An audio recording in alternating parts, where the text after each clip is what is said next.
Okay, hello people, how are you? Good. How are you? Good. Hello. Do you think like, when I say that, like I'm addressing you, but then everybody else who's listening? It's probably sounding weird. I love it. All right, so you guys, Michelle and I are super pumped today because we have a guest, and our guest is one of my very favorite people. So I'm super excited about this, and I'm really, really pumped to introduce you to my friend Jonny. Jonny is actually my business and life coach. He used to be my financial planner in a career lifetime ago.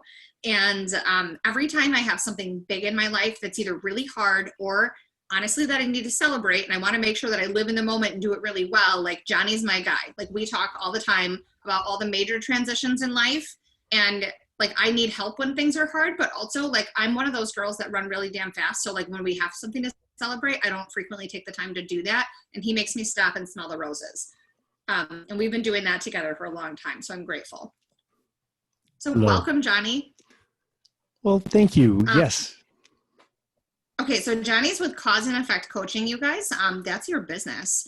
And so here's the other real honest situation. I'm not smelling a lot of damn roses right now because the world is hard and I'm having a hard time. So Michelle and I were like, when we last chatted, Michelle, I feel like you should recap for everybody what we talked about. Because like a month ago, and we fell off our stuff a little bit, we went back to school and I had hip surgery. So like we got a little distracted on our stuff, but we tried really hard to put out some good in the world, Michelle, about how we deal with stress and like challenging stuff, right? Yeah, and we talked a lot in that episode. Just to recap, we did talk about, adaptability, giving grace, things that we do beside, daily, looking at the positives that we've had every day.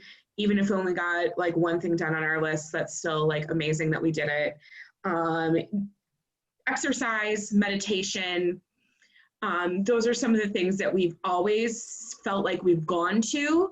And in the pandemic, I think we've both started feeling like, okay, it's a little too heavy and it's a little too much.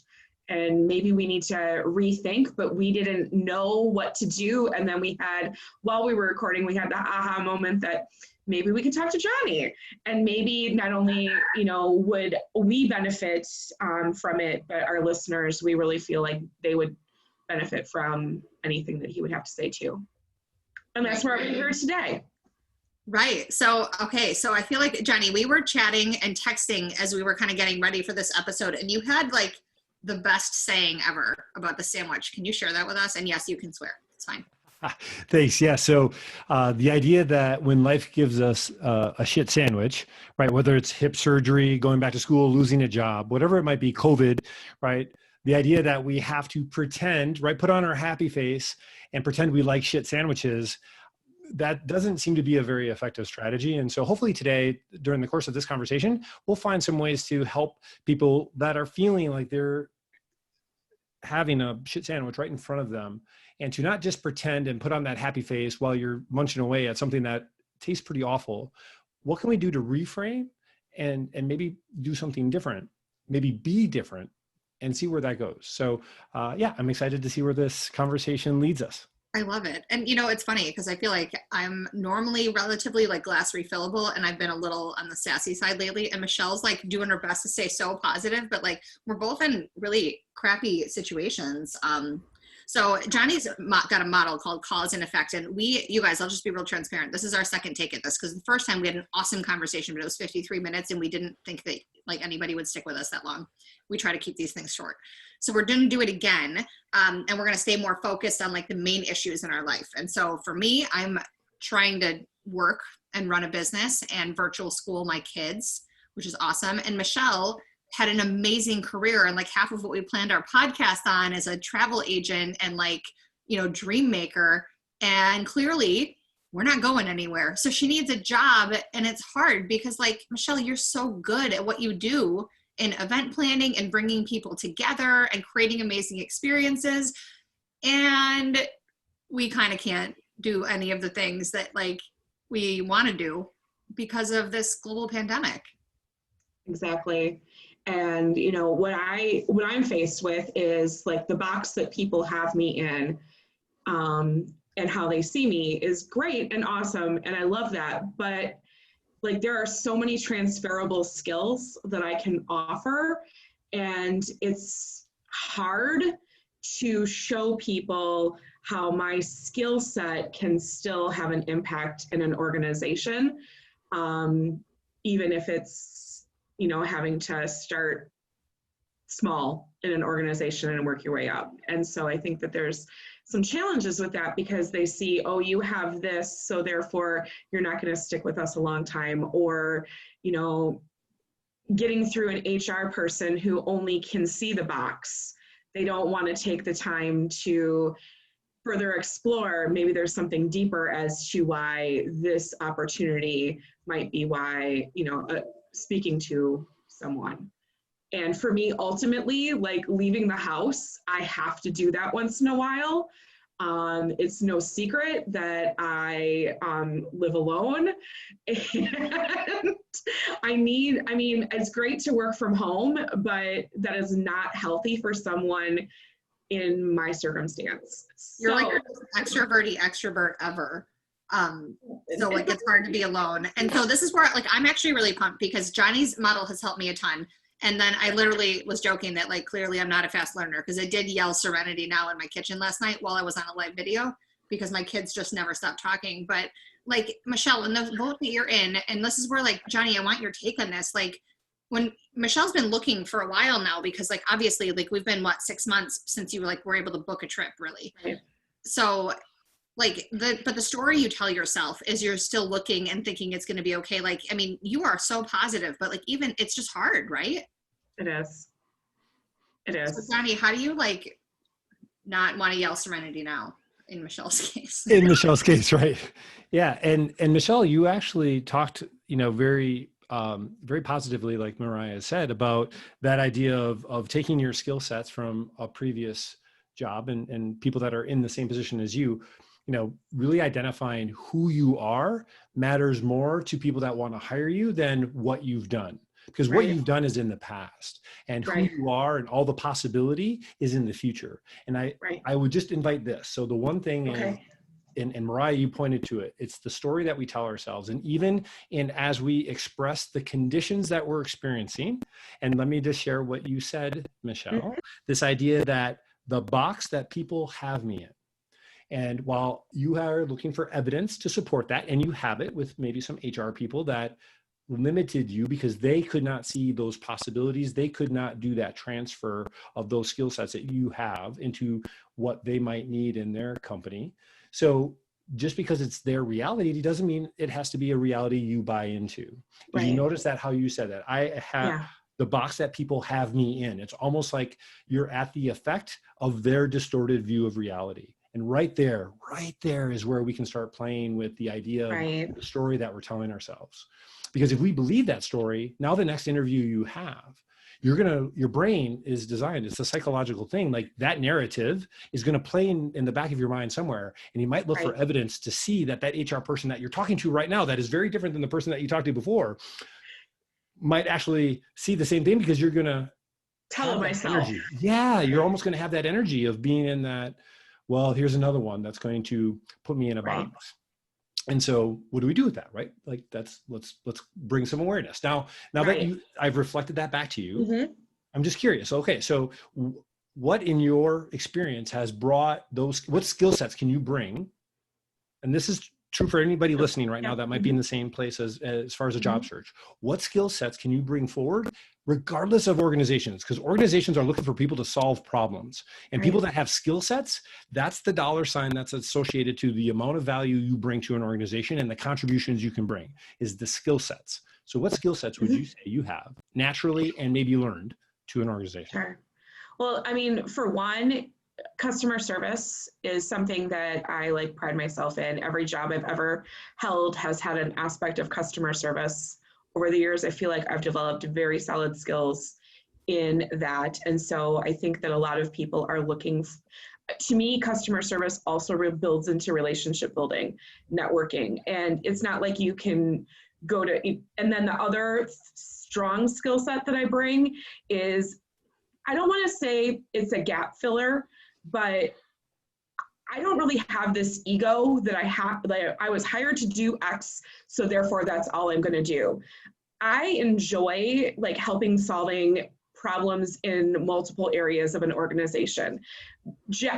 I hate to say the phrase jack of all trades, but that's I mean, when I look back at my most recent 2 positions that I've held in organizations, there was an element of the organization was small but mighty. And so all hands on deck meant that sometimes you were, even though you're like in charge of this one really big, awesome thing, all of the wheels that need to make it work.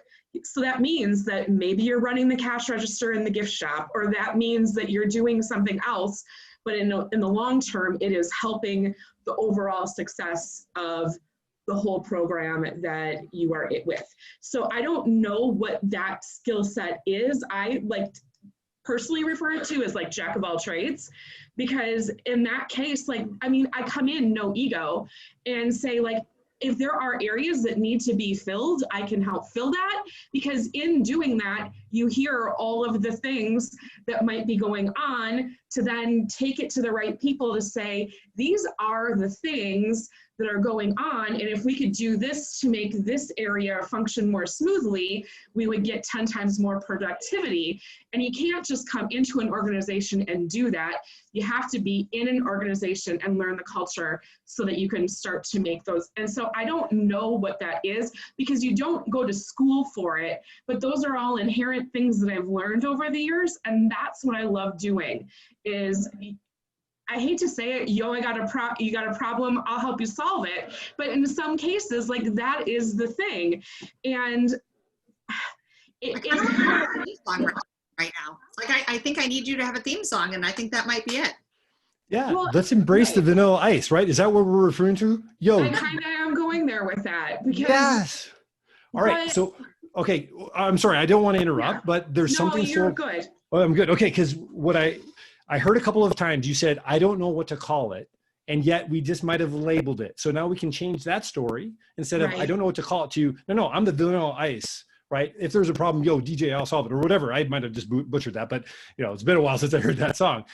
Yeah, embrace that energy of, like you said, no ego, and just being willing to have all hands on deck. I also think when I hear you, and I think this is true for anybody that's going to be in this position, employers or humans in general just are really drawn to story, and to be able to craft a story, Michelle, in the sense of how does that customer service show up? What are the very specific details?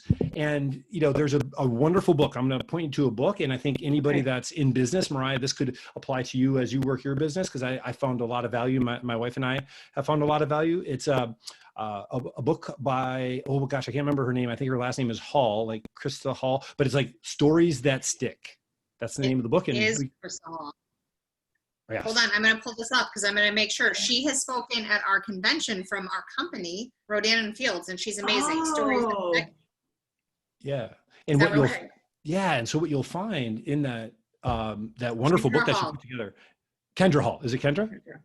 Kindra, Kindra. Yeah, Kendra. Okay, and we can put a link, right? And we'll put it in the show notes so that people can find it. But yes, she's so good. Yes, and what we can learn from her, and Michelle, you can take this to any employer, is the idea of customer service, and the content matters a little bit in the story, but what we want to embrace is, this is how I show up in customer service. It's not a bullet point. Bullet points don't move the narrative. People like narrative. Employers like narrative, right? And to have these 3 or 4 stories that can speak really to your ability to provide customer service that goes above and beyond, or to speak to those really specific situations about how you went above and beyond, right? And for anybody listening, to really come with such confidence in knowing who you are, regardless of the conditions. So regardless of the job that you had in the past, you're bringing your 100% self to this new position, and you want to be an advocate for who you are, and people love to hear stories that represent who you are. Okay. And let me just, okay, great. And let me just contextualize that. A friend of mine just got an interview in Facebook, like 5th interview. They do quite a bit of of work to get these interviews. And they even said they have a coach within Facebook that actually works with the candidates. So Facebook is actually providing a coach to the candidates that don't work there yet, because they want to make sure that those candidates are showing them their best selves, because Facebook wants to hire the best, right? Right. And so for them to hire the best, they want the candidates to bring them their best selves. So they bring a coach to help them along. And they said, tell stories about what you've done that highlight and amplify your skill set and the things that you're going to bring to this organization. So, okay. Helpful? That's very helpful.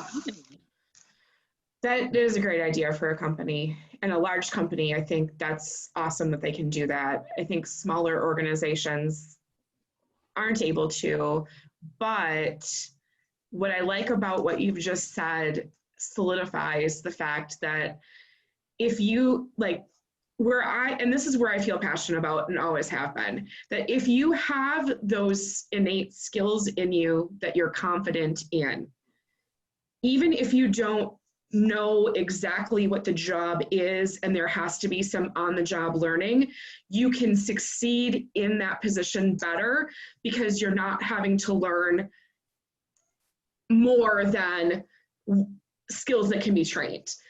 The hard skills that are like customer service and being poised and polished and communication skills, being, networking, those are all things that can't be trained in my eye. Either you've got what it takes or you're going to fumble through. And so if you may not have like industry knowledge, but you have some of those other things, you can learn the industry knowledge because you don't have to learn this other stuff too, in my world at least.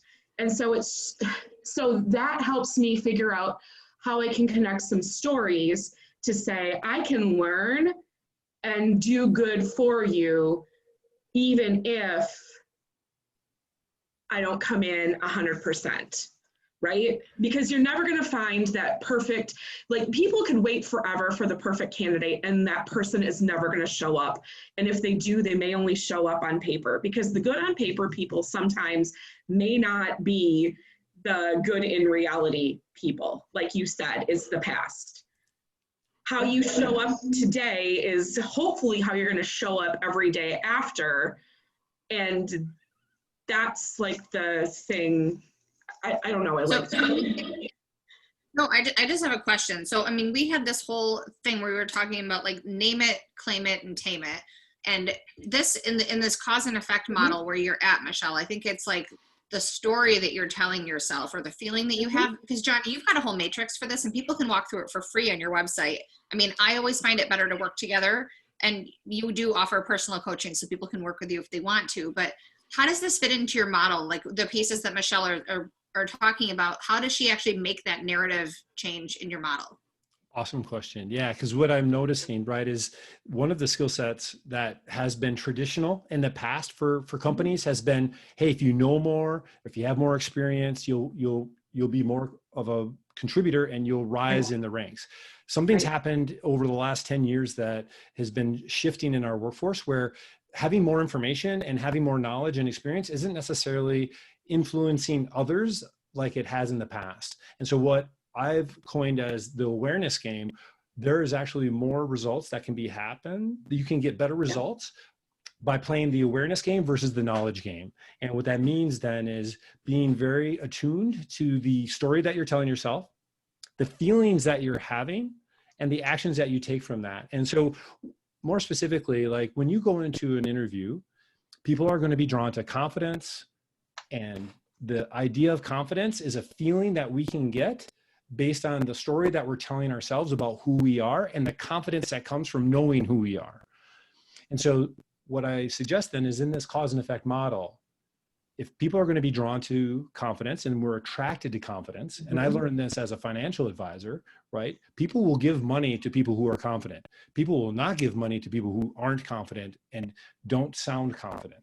So for us to get these jobs is to be aware of the feeling that we have based on the story we're telling ourselves. And so that cause and effect model is a great tool for awareness that I come back to over and over again to get ahead of the story so that when you show up, you're in a better feeling place and a confident place, so that the actions you take and the energy you show up with is going to be attractive to the people that you want to hire you.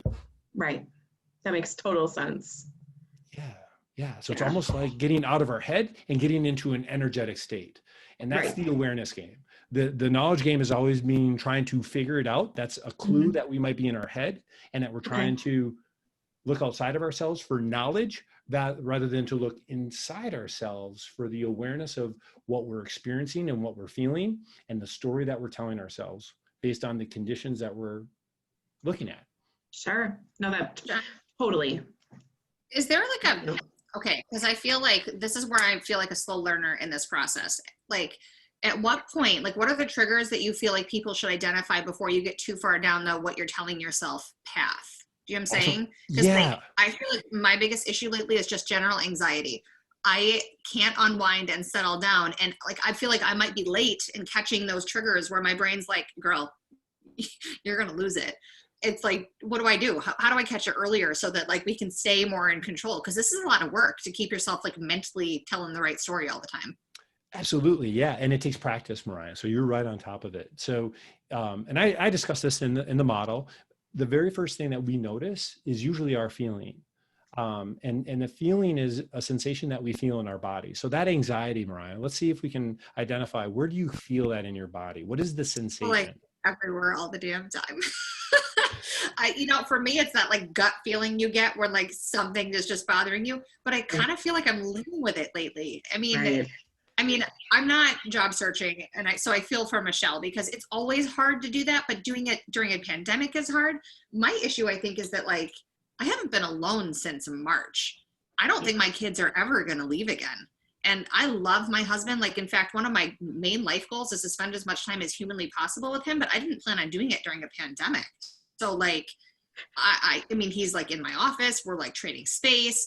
Literally our 9-year-old comes in constantly to update us on every moment of her day. And like, we're trying really hard to have boundaries, but like, it's not happening. So I feel like I get in this like place where I think I'm in control, but then something happens and my fuse is like gone. I'm like triggered immediately. And so, I mean, like my guts are constantly like not excited. And I feel like I go from 0 to rage in like 10 seconds. Like, and that's not who I am. But everyone won't stop talking. And by everyone, I mean my children, not you guys. Well, this is good.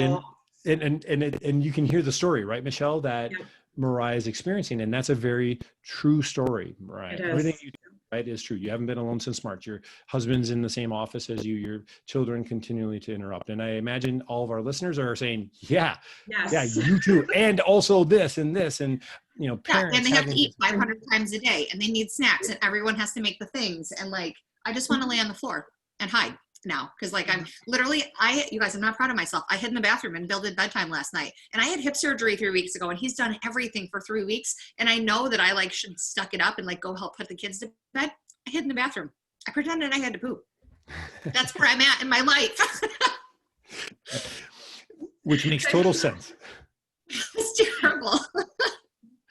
Sorry, Bill, if you're listening. No, it's fantastic, Mariah. It's what makes you so charming is your ability to take your story that you're telling yourself and the experiences that you're having, right? So let's play the awareness game instead of the knowledge game, right? So there's a part of you that is always looking for what's the answer? What do I need to do, right? And so that makes a lot of sense to get different results. We always want to try to do different actions. And yet there's something with this awareness game of paying attention to what is our focus. So we talked about at the beginning, you said, I'm not smelling the roses right now. Do you remember saying that? Yes. Yeah. So that speaks to your truth, right? And so what I would invite you to is this just a metaphor of every path in our life has a right side and a left side. And that represents things that we want and things that we don't want. So if we can get into the imagery of understanding that our path is full of a right side and a left side. So on that left side are all those, maybe shit sandwiches.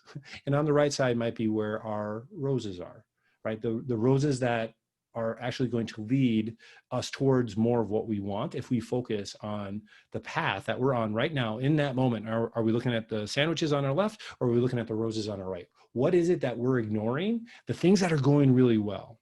And I know that can be incredibly hard to do that in the moment, but to maybe look at that anxiety. Okay, where am I? Just to pause just enough. Like, man, are we fast at looking at the reality of our situation and the conditions, right? So right now, that anxiety is caused by your conditions. Is that correct? Yeah, I'm pretty sure. I feel like a caged animal. Terrible. And so the overarching question in the awareness game is, are you going to let your feeling be dictated by conditions, or are you going to take control back and control your feeling? Are you going to pay attention to the roses that are there, or are you going to pay attention to the shit sandwiches that are also there? That is just as true. Right. Okay. So easier said than done though. So I'm trying to process like, okay, I'm like, what's really good and what can we do? And so we do gratitudes at dinner every night. Like our family does this. It's part of our, and we've talked about this in the podcast before. Yep. But last night Bill said something that was like super true and I loved it. Ian, our 12-year-old, has gotten up every day on his own without like really needing a lot of push from us, and like has gotten himself ready, logs in, does school. Like he may or may not get dressed. We're not perfect here, but like we have not had to drag him out of bed like we've had to in the past to be like, the bus is coming. It's on the street. Get your pants on. Like we're not in that phase anymore. So that part's good. That's I awesome. mean, he may not show up for math properly all the time, but like he's showing up at the beginning of the day. He's starting in a positive way. So that's interesting, Mariah, right? We have so many things going on in our world, like literally so many things. Our minds can't process all of those things. And isn't it interesting, right? So this is what I like to introduce as an ability to just pay attention to what we say in the story that we're focused on. You beautifully articulated how well Ian has been getting up, getting dressed, doing this on his own. And then isn't it interesting how we put a cap on that by saying, oh, but look at these shit sandwiches over here where, he may not be getting dressed, or, he's not doing math, or whatever it might be. Like that is like a reminder of this reality that, of course, there's always something on that left side of the road. And we can always bring our attention to that, but I think it pulls away from that good feeling place of looking at what's going right. And so we may have so many things going right that we almost denounce that a little bit by, well, yeah, but there's this, that's the but. We always put this but, and it dismisses, and it's actually, it's not very respectful to all the beautiful things that you have going on. And so how do you respond to that? Well, I guess I immediately have some kind of mom guilt because I'm like, oh, damn, like we should have just celebrated and just left it to celebrate, right? But I feel like I'm the girl that's like never satisfied. And I don't want to put that on my kids either. Like, I don't want them to be like, well, you did this, but you didn't do this. Like, then it feels like they can never accomplish anything. Right. Okay. That's raising people is hard, you guys. I did not really know what I was signing up for. Someone should give you, like, you should have to have a parenting class or something before you agree to produce a human. This is a long, hard process. My mom always said that she's like, none of you kids came in with instruction books. So of course I raised all of you differently. And because she was always growing and learning, my dad was always growing and learning, and we were always growing and learning. So yeah, there is no, and for every time you think there's going to be the instruction book that's going to solve that problem, 12 more are going to come along. Well, and Jonny, what you were saying though reminded me of, I can't remember what movie, but there was a movie where they were talking about people getting reminded of all the negative things that they do versus the positive things. And if you can, so it's reminding me in all of this is like, if we can sometimes just remind ourselves like of the positive things. And even if that means you got up and got out of bed, it doesn't have to necessarily mean that you got dressed, but you got up, you got out of bed, you did the stuff, you logged in. Like those are all huge wins, because like how many days do we want to not get out of bed? And we still find a way to do it every day. So I think that it's a good reminder to celebrate some of those small things. Because okay, so I have a question. And I know we need to kind of like wrap this, but I have a question. I'm trying to process this. So I don't like the but I'm also like, I don't like the but. Do you hear this? Like, here we are. Okay. Yeah. I don't like the but. I'm a very realistic, like, what you see is what you get kind of girl.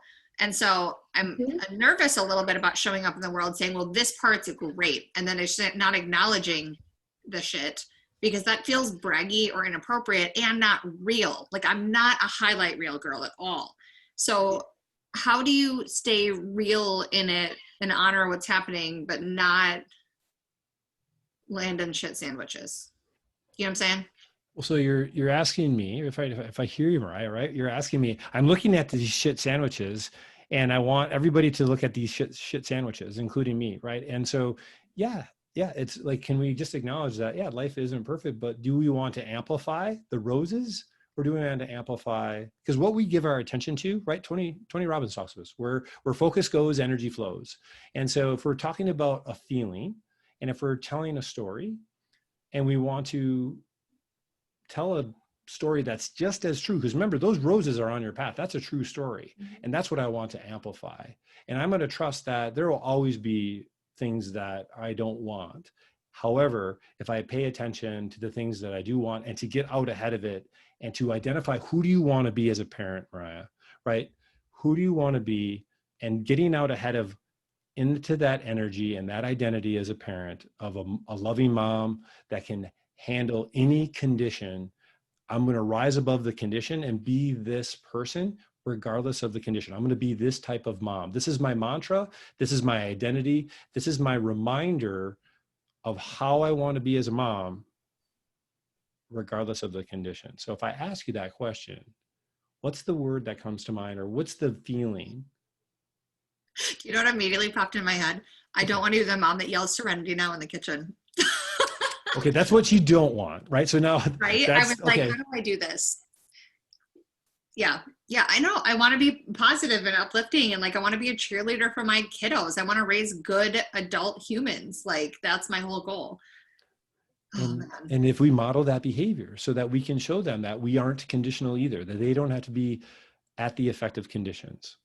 And so, what I'm hearing from you is this idea of getting space, because you haven't been alone since March. That's a thought that you have, and I've heard that before from you. So I would invite you to finding ways to create a different story where it can be just as true, because you've created that space. You've created that boundary, and you've created an agreement with Bill and your children. Mommy needs space. This space, I'm going to be here for you. I'm going to be fully invested, where there isn't going to be interruptions, where I'm going to allow for the interruptions during this space of time. And then after this time, there's not going to be any interruption, or that's the agreement I'd like to make. And they'll probably break the agreement, and you're still going to offer a chance to teach them how to treat you, so that you can own your story and be that mom that is a cheerleader, that wants your children to love their mom and be excited to share with you every celebration that they have, right? And to be in. So you know what this means? And you and I have talked about this for a long time, because we've worked together a long time. This means I have to actually have office hours. I have to decide my parameters for when I'm going to work and when I'm not going to work, and when we're going to have family time, and when whatever. And I think everything got blended together, especially now, because we're all here. We live here. We work here. We do all the things here. And so like it just got really blurred, and we have not done the discipline of saying, okay, like from this time to this time you guys do school, I'm available in these blocks of time, but otherwise like I am working. Bill is, daddy's whatever. I don't want to be like, this is my like lifelong struggle of like being too scheduled, because I like my freedom, but like this is just a different way to live right now. We don't really have as much choice as I normally do in my regular life. So I think we have to go back and like do the office hours so people know what to expect. So I can't just be ragey, because like I'm at the point where I just want them to never bother me. Don't ever talk to me. And that's not like who I am or who I want to be, but. And energetically, Mariah, when you have this expectation of how people should behave or how the conditions should be, don't interrupt me and all this stuff, and then they violate those conditions, you're going to have so much resistance that by the time you do have some free time, maybe in the evening, you're so exhausted from that resistance and trying to manage all these things, instead of setting that boundary and just accepting the reality, right? When we argue with reality, we only lose 100% of the time. Mm-hmm. So we're always at resistance to reality and the conditions that we don't want, because we're so focused on those shit sandwiches, and they're just there. They're there. And so what can we do to create more opportunities to focus on those roses? And this is for everybody in that virtual schooling. Yes, this is the most challenging time. So how do we get control of the things that we can get in control of? That's part of the awareness game. And that's how we can get better results, is paying attention to the things that we can control and accepting the things we can't, and slowing down enough to know where our focus is. Okay. This is like Serenity Prayer 101, isn't it? Yeah. It is, exactly. Yeah. And it's choosing. Sorry, Michelle. No, you're fine. I was just going to say, what a lesson you can teach your kids though, too, because maybe they have office hours too. Right. You know what's really interesting is in 2020, we've had so many lessons and none of them I really wanted to learn or teach, but here we are. Welcome to life in modern times. Well, All can I right. So tell you? Johnny, this has Yeah. been incredibly helpful. And I feel like if we don't wrap soon, we're going to be at 53 minutes again. And then we want to give people space in their life so that they're not taken up by us. But I think this is really valuable. How can people connect with you on social or in person or book with you? Like, where are you on social channels? Yeah, so I am on Facebook, although after watching was it The Social Dilemma or whatever, there's a Netflix Oh, special out yes, there. I watched that. Oh my God. Yes, Now they own me. I deleted my Facebook app. So I Okay. am still on Facebook, but I try to make it a little bit more difficult. So you can find me there. LinkedIn, I'm on, or if you want to, if you're interested in this cause and effect model that I sort of alluded to and we walked through with both Michelle and Mariah, you can go to causeandeffectmodel.com. So we'll put that in the show notes. But I'm always interested in having these conversations. I love conflict. I love inner conflict, outer conflict, conflict in the workplace. Those speak to me because now there's something important that's at stake. And that's when usually people get fired up. Indifference is the opposite of love, right? So even if you hate something, even if I hate COVID, I hate the presidential election, I hate what's going on at work, that's good. There's something really important there that we need to investigate to find out what is it that you really want and how can we focus on those roses rather than the shit sandwiches on our left. Right. So people can see you for personal coaching. You do workplace coaching. Do you do group stuff, like whatever it is that, yeah. Yeah. Awesome. I'm always interested in empowering people to tell a story that feels better so that regardless of the conditions, they're showing up with joy and with lightness and with confidence that they can be who they want to be. And the word that I'll use you said that it's okay. So this is the big one. So make sure you turn this down if you have kids listening. But what my favorite thing to do is to help people become unfuckwithable. Nobody can fuck with them, right? Like conditions won't, other people won't. It's really being so strong in who you are that nobody can move you off center. And that's creating those boundaries, telling a more empowering story, and feeling just really good about who you are, regardless of what you're experiencing. Well, and this is one of those things that I think we all need help with right now. I really prefer myself unfuckwithable, but this year has tossed me for a loop, like I'm sure most everybody else. And here's the deal, like if you need help, just ask for it. Like Johnny's been an incredible help to me this year. And hopefully, listener people, this has been good for you guys. We'd love to know your feedback. We'd love to know what you liked about this. We'd love to know if you go and check out the cause and effect model. And if there's something else that like we need to cover, we might be able to beg Johnny's time to get him to come back maybe at some point. So It's cool. been so much fun. You know how much I enjoy talking to you too. So yes, I would be. Well, I'm glad that you're enjoying it because I was like, I'm sweating right now. So like, it's all my anxiety. I'll switch my story when we're done, but I am currently sweating. Thanks so much, Jonny, for making time for us. This has been great, super helpful. And listeners, we hope you have found something good in all of this too. Everyone have a great weekend and day, and we'll talk to everyone soon. Yay, thanks. Thank you.